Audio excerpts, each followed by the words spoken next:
Le délibéré a été rendu sur l'affaire concernant le diamant noir. Jean-Paul Fournier, sénateur-maire de la ville de Nîmes, a été condamné pour prise illégale d'intérêt et à 24 000 € d'amende, au lieu des 20 000 € requis par le procureur de la République. Pour la défense, c'est une étape. Elle est déçue, mais pas battue. Première réaction, c'est une réaction de surprise, mais je suis un trop vieil avocat pour m'étonner de ce qui peut arriver devant un tribunal. Je vous dirai ceci, la procédure, c'est une longue marche. On a perdu une étape, c'est entendu.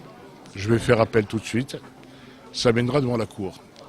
Je n'ai pas la copie du jugement, mais je serais quand même très curieux de voir comment on a pu rejeter deux exceptions qui me paraissaient dirimantes.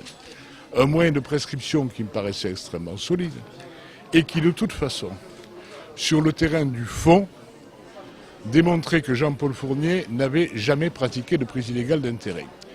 Alors, je ne peux pas vous parler du jugement, je connais que le délibéré.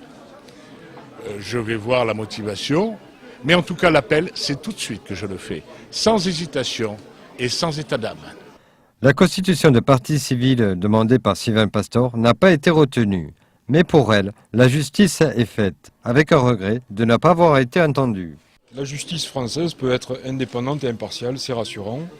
Les charges à l'encontre de Jean-Paul Fournier étaient substantielles. L'infraction, qui est une infraction qui n'est pas compliquée juridiquement, était constituée. C'est la stricte application du droit positif.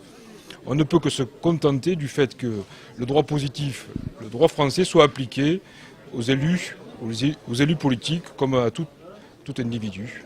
Nous sommes constitués partie civile pour faire évoluer cette jurisprudence. Le droit français peut évoluer, il n'est pas figé. Aujourd'hui, le système tel qu'il est empêche tout citoyen de se constituer partie civile lorsqu'il y a des infractions financières commises par des élus.